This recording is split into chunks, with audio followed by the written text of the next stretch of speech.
بسم اللہ الرحمن الرحیم۔ ایصال ثواب الاعمال الارواح الابوات۔ قرآن مجید سے ایصال ثواب کا ثبوت کے متعلق میں مسائل عرض کروں گا۔ بعض دوست کہتے ہیں کہ جو آدمی مر جائے یا عورت مر جائے اس کے پیچھے ایصال ثواب کرنا جائز ہے، ایک جماعت کہتی ہے کہ ناجائز ہے۔ تو میں آپ کو جو کہتی ہیں جائز ہے اس کے متعلق میں قرآن مجید فرقان حمید سے اور پھر اس کے بعد حدیث مبارکہ اور فقہاء کرام کی علماء کرام کے اقوال سے روشناس کراؤں گا۔ میں نے ایک رسالہ بھی لکھا ہے، اس کا نام بھی یہی ہے، اور میں اپنی تفسیر کرمانی سے آپ کی خدمت میں یہ مسائل عرض کروں گا۔ اگر کوئی آپ تفسیر کرمانی پڑھنا چاہے تو مجھ سے خرید سکتا ہے۔ تقریر کرنے سے پہلے میں آپ کی خدمت میں ریکویسٹ کرتا ہوں کہ میرے چینل کرمانی ٹی وی 1 اور کرمانی ٹی وی 3 کو لائک، سبسکرائب اور کمنٹ کریں۔ وَمِمَّا رَزَقْنَاهُمْ يُنْفِقُونَ، سورہ بقرہ کی آیات مبارکہ 3 پارہ پہلا۔ اور جو کچھ ہم نے ان کو دیا ہے اس میں سے خرچ کرتے ہیں۔ اس آیات مبارکہ سے ثابت ہوا کہ اپنے حلال رزق میں سے اللہ تعالیٰ کے راستہ میں دینا اجر و ثواب ہے۔ طعام، پانی، لباس، زمین، تمام حلال غذائیں زمین سے نکلتی ہیں، ترکاریاں، سبزیاں وغیرہ، پھل، دنیا کی تمام نعمتیں اللہ تعالیٰ نے انسان کا رزق بنایا ہے، اس میں سے مستحق کو دینا ثواب ہے۔ یتیموں کی پرورش کرنا، قرض دار کے قرض کی ادائیگی کرنا، محفل میلاد منانا، 11ویں منانا، مسکینوں کو کھانا کھلانا، یہ سب کام ثواب کے ہیں۔ مسجد بنوانا، دینی مدرسے تعمیر کرنا اور اس میں مال دینا، کنویں اور پل بنوانا، سرائے تعمیر کرنا، جہاد میں خرچہ کرنا اور اہل قرابت پر خرچہ کرنا، یہ تمام اجر و ثواب میں ہے۔ عزیزان محترم، بعض حضرات ان چیزوں کو جو میں نے گنوائی ہیں ان کو کچھ مانتے ہیں، کچھ نہیں مانتے۔ ایک گروہ جو ہے وہ ان تمام کو مانتا ہے۔ یعنی بعض دوست کہتے ہیں کہ جو مسکینوں کو دیا جائے جائز ہے، پول بنوائے جائیں جائز ہے، مدرسے تعمیر کیے جائیں جائز ہے، اور اس کے بعد کنویں، پول بنوانا، سرائے تعمیر کرنا، جہاد میں پیسے وغیرہ دینا اور قرابت پر خرچہ کرنا، یہ تمام جائز ہے۔ مگر وہ کہتے ہیں کہ جو ایصال ثواب ہے، جو آدمی فوت ہو جاتے ہیں اس کے بعد جو ہے ان کی روح کو دینا یہ ناجائز ہے، اور اس کے بعد محفل میلاد منانا بھی ناجائز، 11ویں شریف منانا بھی ناجائز ہے۔ یہ چیزیں جو ہیں وہ ناجائز ان کو مانتے ہیں، باقی مسکین کو کھانا کھلانا، یہ باقی تمام چیزوں کو جائز قرار دیتے ہیں۔ بہرحال میں آپ کی خدمت میں یہ عرض کرتا ہوں کہ کوئی ایصال ثواب کرے یا نہ کرے، جو کرتے ہیں ان کو روکے نہ، جو نہیں کرتے ان کو نہ کہیں کہ تم کرو۔ آج یہ لوگ جو نہیں دیتے ایصال ثواب، کل کو ان کے جو لواحقین ہوں گے، بیٹے ہوں گے، اولاد ہوگی، وہ بھی نہیں دے گی۔ جو دیتی ہیں ان کے جو اولاد ہوگی وہ بھی پیچھے کلام وغیرہ جو ہے کھانا وغیرہ دیں گے، ان کو ملے گا۔ بہرحال وَمِمَّا رَزَقْنَاهُمْ يُنْفِقُونَ، یہ ينفقون مضارع کا صیغہ ہے، اور یا کو ينفقون، یا کو اگر حذف کر دیں، گرا دیں، اور پھر واو اور نون یہ جمع کا ہے، ان کو گرا دیں، حذف کر دیں، یہ نافع کا بن جائے گا۔ نافع کا عام اردو میں نافع کا جو ہے اردو میں نفقہ میں استعمال ہوتا ہے۔ یہ ينفقون نافع کا، یہ نافقون سے ماخوذ ہے، بنا ہے، مشتق ہے۔ بہرحال یہ تو میں نے آپ کو گرامر کے کچھ اصول بتا دیے۔ اب میں آپ کو یہ عرض کرتا ہوں کہ اپنے لیے اور والدین، ماں باپ اور تمام مومنین کے لیے مغفرت کی دعا مانگنا یہ جائز ہے۔ عزیزان محترم، اس پر کسی کا اعتراض نہیں، یہ ہر آدمی جو ہے اس کو مانتا ہے، اس پر یہ کوئی نہیں کہتا کہ ہم جو ہے دعا والدین یا کوئی آدمی فوت ہو جائے اس کے پیچھے دعا نہ مانگے، کیونکہ یہ تو ہر آدمی جو نماز پڑھتا ہے وہ تو نماز میں بھی یہ دعا پڑھتا ہے۔ کیا پڑھتا ہے؟ رب اجعلنی مقیم الصلاۃ ومن ذریتی ربنا وتقبل دعا ربنا اغفر لی ولوالدی وللمؤمنین یوم یقوم الحساب۔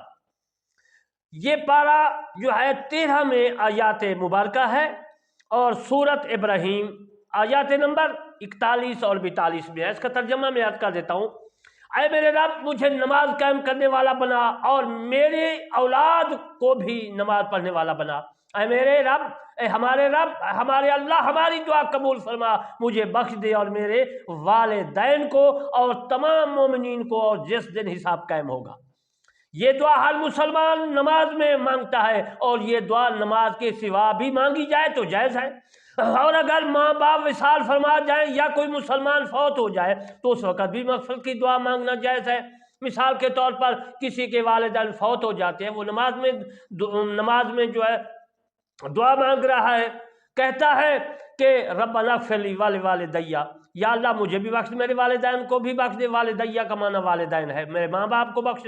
ثابت ہوا کہ جس کے ماں باپ فوت ہو جائیں، جب وہ نماز پڑھتا ہے تو نماز میں اپنے مرحومہ والدین کی مغفرت کے لیے دعا کرتا ہے۔ اگر تعزیت کے لیے جائیں تو اس کی مغفرت کے لیے دعا مانگنا جائز ہے، یا ایصال ثواب کی محفل میں جائیں تو وہاں بھی اس کی مغفرت کی دعا مانگنا صحیح ہے، کیونکہ قرآن مجید کی اس آیات مبارکہ سے ثابت ہو رہا ہے کہ ان کے لیے مغفرت کی دعائیں مانگو۔ اللہ تعالیٰ ارشاد فرماتا ہے اجیبوا دعوت الداع اذا دعان فلیستجیبوا لی، جو مجھ سے دعا مانگے میں اس کی دعا قبول کرتا ہوں۔ دعا مانگنے کا کوئی وقت مقررہ نہیں ہے، جب چاہیں جس مقام پر چاہیں رب العزت سے عاجزی و انکساری سے دعا مانگے، انشاءاللہ قبول ہوگی۔ برکت والی جگہ پر دعا جلدی قبول ہوتی ہے، جیسے بیت المقدس، مسجد نبوی، مسجد اقصیٰ، ہر مسجد اور تمام مسجد کے محراب کی جگہ پر دعا جلدی قبول ہوتی ہے۔ ہر نماز کے بعد، جمعہ کے خطبہ کے بعد خلوص دل میں دعا مانگے۔ کعبہ شریف کو پہلی مرتبہ دیکھنے پر جو دعا مانگی جائے قبول ہوتی ہے، کعبہ شریف میں دعا قبول ہوتی ہے۔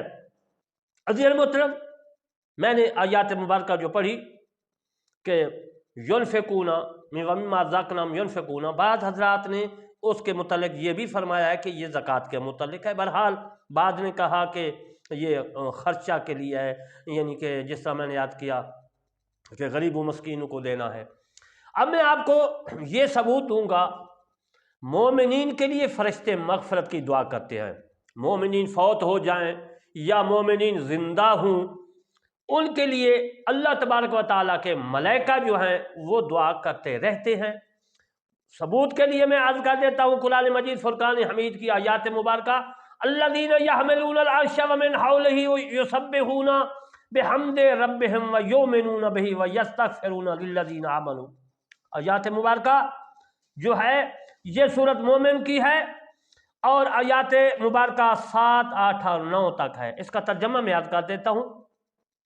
جو ملائکہ فرشتے عرش کو اٹھائے ہوئے ہیں اور جو ملائکہ اس کے چاروں طرف ہیں، وہ فرشتے اپنے رب کی حمد و تسبیح کے ساتھ اس کی پاکی بیان کرتے ہیں اور اس پر ایمان رکھتے ہیں، اور وہ ایمان والوں کے لیے مغفرت بخشش مانگتے ہیں۔ اے ہمارے رب، تو نے رحمت اور علم کے تمام شے کو گھیر رکھا ہے، تو ان کی مغفرت فرما دے جنہوں نے اپنے گناہوں سے توبہ کر لی اور تیرے راستہ پر چلے، اور ان کو جہنم کے عذاب سے بچا لے۔ اے ہمارے رب، اے ہمارے اللہ، اور ان کو ہمیشہ کے بسنے کے بہشتوں میں داخل فرما جن کا تو نے ان سے وعدہ کیا ہے، ان کو جو صالح و نیک ہوں، ان کے باپ دادا اور بیویوں اور ان کی اولاد میں سے بے شک تو ہی عزت و حکمت والا ہے۔ ان کو گناہوں سے بھی محفوظ رکھ، اس دن جس کو گناہوں سے بچا لیں تو بے شک تو نے اس پر رحمت فرمائی، اور یہی بڑی کامیابی ہے۔ عزیز محترم دوستو بزرگو، اس آیات مبارکہ سے یہ ثابت ہوا کہ اللہ تعالیٰ کے فرشتے اپنے رب کی پاکی بولتے ہیں، اس کی حمد کرتے ہیں، اس کی تسبیح پڑھتے ہیں۔ ہر مسلمان مرد اور عورت کو چاہیے کہ اللہ تعالیٰ کی حمد و ثنا پڑھے۔ فرشتے اللہ تعالیٰ پر ایمان رکھتے ہیں، اللہ تعالیٰ ایک ہے، ان کا کوئی شریک نہیں ہے، اس کا کوئی شریک نہیں ہے۔ پھر وہ دعا مانگتے ہیں کہ یا اللہ ان کو بخش دے جنہوں نے اپنے گناہوں سے توبہ کر لی۔ توبہ کرنے کا معنی ہے، توبہ کرنا کا مطلب ہے کہ وہ اپنے برے کاموں سے توبہ کر لے، یعنی برے کام ہمیشہ کے لیے چھوڑ دے، اسی کو توبہ کہتے ہیں۔ یہ نہیں کہ گناہ کر لیا پھر توبہ کر لی، گناہ کر، بہرحال وہ بخشنے والا مہربان ہے۔ اور اس کے بعد فرشتے مسلمانوں کے لیے دعا مانگتے ہیں، یا اللہ، یا رب العالمین، یہ فرشتے ہمارے لیے دعا کر رہے ہیں، مومنین کے لیے دعا کر رہے ہیں، فرما کر ان مسلمانوں کے آباء و اجداد، ان کی بیویوں کو اور ان مسلمانوں کی اولاد کو بخش دے۔ ان آیات مبارکہ سے ثابت ہوا اگر کوئی مسلمان کسی مومن ولی اللہ سے دعا منگوائے تو جائز ہے۔ ولی کی نشانی یہ ہے اس کو دیکھنے سے اللہ تعالیٰ یاد آ جائے، صورت اس کی میرے مصطفیٰ صلی اللہ علیہ وآلہ وسلم کی جیسی ہو، داڑھی ہو جو ہے اسی طرح سیرت و صورت ہو۔ ان آیات سے یہ معلوم ہوا کہ دعا مانگنے سے پہلے اللہ تعالیٰ کی حمد و ثنا کرے، اس کے بعد بھی دعا اللہ تعالیٰ سے مانگے، انشاءاللہ قبول ہوگی۔ یہ بھی ثابت ہوا کہ جو مسلمان مرد یا عورت وصال فرما گئی ہیں ان کے لیے بخشش کی دعا مانگنا جائز ہے، کیونکہ یہ اس آیات مبارکہ سے ثابت ہوا ہے۔ عزیز محترم دوستو بزرگو، اس پہ تو ہر آدمی، ہر مسلمان، ہر مومن، ہر مومنین مومنات جو ہے قائل ہیں، عمل ہے، ان کا اعتماد ہے، تو اس کا تو کوئی انکاری ہو ہی نہیں سکتا۔ وَاسْتَغْفِرْ لِذُنُوبِكَ وَلِلْمُؤْمِنِينَ وَاسْتَغْفِرْ لِذَنبِكَ وَلِلْمُؤْمِنِينَ وَالْمُؤْمِنَاتِ، پارہ 26 سورۃ محمد آیات مبارکہ 19۔ اے میرے محبوب، اپنے خاص اور عام مومن اور مومنات کے لیے گناہوں کی مجھ سے مغفرت مانگو۔ اس آیات مبارکہ سے معلوم ہوا کہ رسول اللہ صلی اللہ علیہ وآلہ وسلم کو اللہ تعالیٰ نے فرمایا کہ مجھ سے اپنے امتیوں کی بخشش کی دعا مانگو، میں بخش دوں گا، میں ان کو معاف کر دوں گا۔ اگر کوئی دوسرے کے لیے بخشش کی دعا مانگے تو جائز ہے۔ اگر کوئی کہے کہ رسول اللہ صلی اللہ علیہ وآلہ وسلم روزانہ 70 مرتبہ اپنے لیے مغفرت کی دعا فرمایا کرتے تھے، یہ دعا تلقین امت کے لیے تھی، یعنی امت کو سمجھانے کے لیے تھی، تم اس طرح روزانہ 70 بار پڑھا کرو۔ اگر کوئی عقیدہ رکھے کہ آپ گنہگار تھے معاذ اللہ، اس لیے آپ صلی اللہ علیہ وسلم روزانہ 70 مرتبہ اپنے لیے بخشش کی دعا مانگا کرتے تو وہ مرتد ہو جائے گا۔ اللہ تعالیٰ مرتد کے متعلق فرماتا ہے وَمَن يَرْتَدِدْ مِنْكُمْ عَنْ دِينِهِ فَيَمُتْ وَهُوَ كَافِرٌ فَأُولَٰئِكَ حَبِطَتْ أَعْمَالُهُمْ فِي الدُّنْيَا وَالْآخِرَةِ أُولَٰئِكَ أَصْحَابُ النَّارِ هُمْ فِيهَا خَالِدُونَ۔ سورۃ بقرہ۔ اور تم میں سے جو کوئی مرتد ہو جائے پھر کافر ہو کر مر جائے تو ان لوگوں کے اعمال ضائع ہو گئے اس دنیا میں بھی اور آخرت میں بھی، اور وہ جہنمی ہیں، وہ دوزخی ہیں۔ اللہ تبارک و تعالی نے فرمایا ان کو وہیں ہمیشہ رہنا ہوگا جو جہنمی ہیں۔ اگر وہ مرتد اس سے توبہ کر لے، اللہ تعالیٰ بخشنے والا بہت مہربان ہے، اور اگر توبہ نہیں کرے گا تو جہنم میں جائے گا۔ شریعت ایسے کو قتل کا حکم دیتی ہے۔ مرتد کی عورت اس پر حلال نہیں رہتی، وہ اپنے اقارب کا وصہ پانے کا مستحق نہیں رہتا، اس کی مدح و ثنا امداد جائز نہیں ہے۔ یہ تفسیر روح البیان میں موجود ہے اور خزائن العرفان میں بھی۔ اور اس نے توبہ کر لی تو جتنے دن وہ مرتد رہا ان نمازوں کی ادائیگی ضرور کرنی ہوگی۔ اگر امام مسجد ہے تو مقتدیوں کو بھی ان نمازوں کی ادائیگی کرنی ہوگی۔ مرتد اپنی بیوی سے نکاح دوبارہ کرے گا۔ یہ دور مختار میں مسئلہ موجود ہے، دیکھنے کے لیے آپ دیکھ سکتے ہیں، میرے پاس بھی ہے۔ اجل مطلب اس سے ثابت ہوا کہ جو نبی علیہ الصلوۃ والسلام نے 70 مرتبہ میں نے عرض کیا کہ استغفار پڑھا کرتے تھے، اس کی مثال میں دیتا جاؤں۔ ایک بچہ یا کئی بچے ایک استاد حافظ صاحب کو پڑھتے ہیں، وہ ان کو پڑھاتا ہے الحمدللہ الحمدللہ، وہ ان کو یاد کروا رہا ہے۔ اس کا یہ مطلب تو نہیں ہے کہ وہ اس کو آتا ہی نہیں، وہ خود سبق یاد کر رہا ہے، بلکہ وہ بار بار دہرا رہا ہے، اس لیے دہرا رہا ہے کہ جو ہے بچہ پڑھنے والا شاگرد کو یہ الحمدللہ یاد ہو جائے۔ یا میں نے مثال دی ہے، کوئی بھی قرآن مجید کی آیات ہے وہ اس کو پڑھا رہا ہے، بار بار دہرا رہا ہے تاکہ یاد ہو جائے۔ میرے مصطفیٰ 70 بار اسی طرح دہرایا تاکہ میری امتیوں کو یاد ہو جائے، وہ استغفر اللہ ربی من کل ذنب واتوب الیہ پڑھے۔ اجل مطلب کوئی آدمی استغفار 500 مرتبہ روزانہ پڑھے، اس کا رزق کشادہ ہو جائے گا۔ جس کی اولاد نہیں ہے اس کی اولاد ہوگی، ہر حاجات کے لیے مجرب ہے، میرے مصطفیٰ صلی اللہ علیہ وآلہ وسلم نے فرمایا۔ اور یہ قرآن مجید فرقان حمید میں بھی موجود ہے، اللہ تعالیٰ نے فرمایا تم استغفار پڑھو۔ میں اب مسلمان ارواح کے لیے مغفرت کے لیے دعا کرنا جو ہے جائز ہے وہ عرض کروں گا۔ مسلمان جو فوت ہو جاتے ہیں ان کی روح کا جو ہے جمع ارواح ہے، ان ارواح کے لیے مغفرت بخشش کی دعا کرنا جو ہے وہ قرآن مجید فرقان حمید سے ثابت ہے، اور میں عزیزان محترم جو ہے پہلے بھی عرض کر چکا ہوں، اور پھر میں آیات مبارکہ سے آپ کو ثبوت دوں گا۔ والذین جاؤوا من بعدہم یقولون ربنا اغفر لنا ولاخواننا الذین سبقونا بالایمان، سورۃ حشر آیات مبارکہ 10۔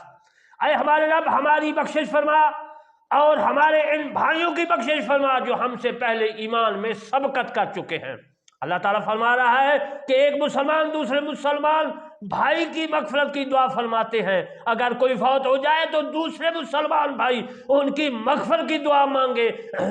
یہ ان آیات مبارکہ سے ثابت ہوا رب اغفر لی ولوالدی ولمن دخل بیتی مومن وللمؤمنین والمؤمنات، اے میرے رب میری بخشش فرما اور میرے ماں باپ کی بھی بخشش فرما دے، اور وہ جو مسلمان میرے گھر میں رہائش پذیر ہیں، اور جو تمام مسلمان مردوں اور تمام مسلمان عورتوں کی مغفرت فرما دے۔ یہ دعا حضرت نوح علیہ السلام نے مانگی تھی۔ اس دعا سے ثابت ہوا کہ جو زندہ ہے ان کے لیے مغفرت کی دعا مانگنا، اور جو وصال فرما چکے ہیں، وصال فرما چکے ہیں، انتقال کر گئے ہیں، ان کے لیے بخشش کی دعا مانگنا جائز ہے۔ آج میں نے قرآن مجید فرقان حمید سے یہ ثابت کیا کہ جو آدمی زندہ ہے ان کے لیے بھی بخشش کی دعا مانگنا جائز ہے، جو آدمی فوت ہو جائے ان کے لیے بخشش کی دعا مانگنا جائز ہے۔ اگر کوئی جاتا ہے تعزیت کرنے کے لیے، فوت ہو جائے تو ان کی بخشش کی دعا مانگنا چاہیے۔ انشاءاللہ میں پھر آپ کو ایصال ثواب کے ثبوت میں حدیث مبارکہ کے موضوع پر پھر میں آئندہ انشاءاللہ عرض کروں گا، تاکہ حدیث مبارکہ سے بھی آپ کو جو ہے ثابت ہو جائے، آپ کو مسائل کی سمجھ آ جائے۔ قرآن مجید فرقان حمید سے جو میں نے آیات مبارکہ سے آپ کو ثبوت کیا، یہ تو میں مختصراً کیا ہے، ان کے علاوہ اور بھی بے شمار آیات مبارکہ بخشش کے متعلق ہیں کہ مومنین مومنات کی بخشش کے لیے، زندوں اور وفات شدہ کے لیے مانگو۔